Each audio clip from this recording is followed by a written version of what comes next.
You think you know your friends? You don't. Most people collect friendships like trophies on a shelf, admire them from a distance. They dust them off occasionally. They never really use them. And then one day they look around and realize they were standing in a room full of strangers who happen to know their name. That's the friendship paradox. The more connections you have, the lonelier you feel. Let me show you why.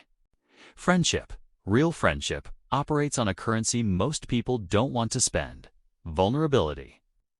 Not the Instagram kind, where you post about your mental health journey in front of a sunset. The raw kind, the kind that makes your voice shake. The kind that exposes the parts of you that you've trained everyone not to see. But here's what's holding you back. Here, as the invisible barrier between surface-level friendship and the kind that actually matters. You've built your entire social identity on being fine, on being easy, on never being a burden. You've gotten so good at performing friendship that you've forgotten how to practice it. Think about your last 10 conversations with friends. How many of them went deeper than logistics, gossip, or complaints about work? How many times did you say what you actually meant instead of what was socially acceptable? The evidence is damning. You're constantly editing, you're performing, you're curating. You're presenting the version of yourself that requires the least explanation. And your friends, they're doing the exact same thing with you. That's the performance trap. Two actors on a stage, both pretending the set is real. So how do you break through?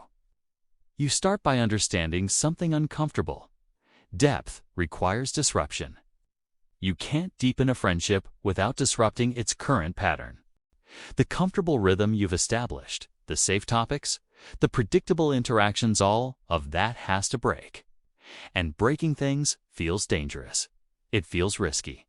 Because it is. But risk is the price of intimacy. Always has been. Always will be. Here's the method. Here's how you actually do it. First, stop waiting for the perfect moment. There is no perfect moment.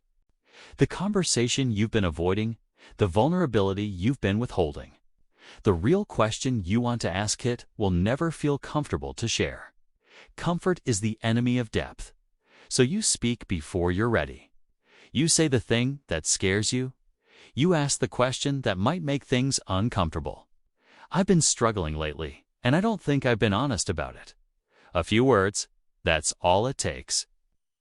One sentence that cracks the facade and reveals the person underneath. But was it calculated? Did you plan it? No, that's the point. Manufactured vulnerability isn't vulnerability at all. It's just another performance. The moment has to be real, which means it has to be scary. Second, you give your friends permission to be complicated. Most friendships operate on an unspoken agreement tie. Won't be difficult if you're not difficult. I won't need too much if you don't need too much. I won't show you my mess if you hide yours. This agreement is killing your friendships. It reduces human beings to their most easily digestible, least demanding versions. And everyone involved knows it's fake, but nobody wants to be the first to break the contract.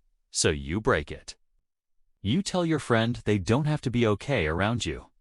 You create space for their worst days, their most irrational fears, their most embarrassing struggles. You stop trying to fix them and start trying to understand them. This is where most people fail. They confuse friendship with problem solving. Someone shares something painful, and the immediate response is solutions, advice, silver linings. But that's not what depth looks like. Depth means sitting with someone in the discomfort, bearing witness without rushing to resolution. Third, you increase the frequency without expanding the agenda. Deep friendships don't form in intense, planned heart-to-hearts. They build on accumulated presence. On showing up consistently without needing a reason. On texting not because something happened, but because you thought of them.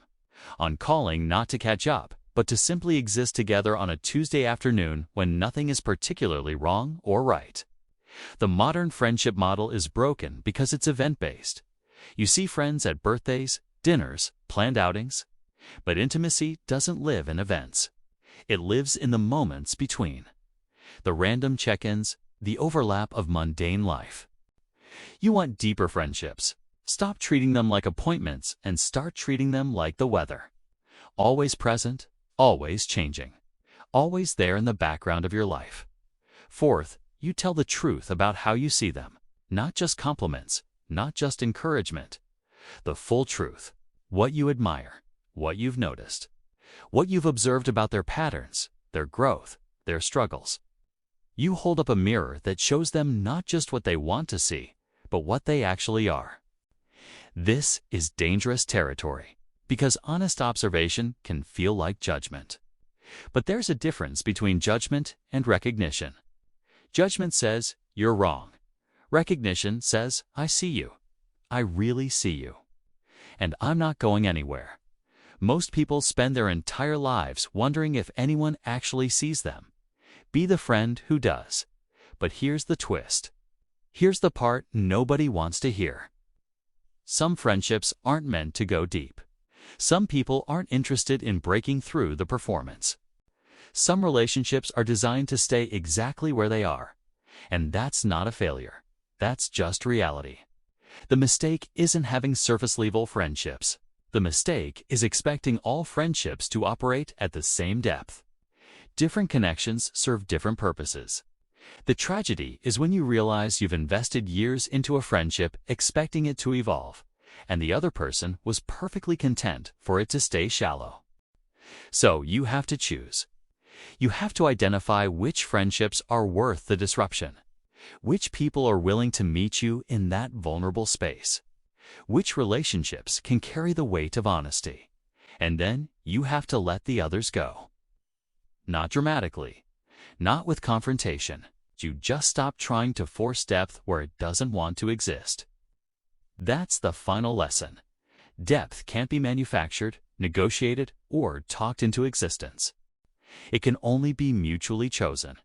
Two people simultaneously deciding that the performance is over.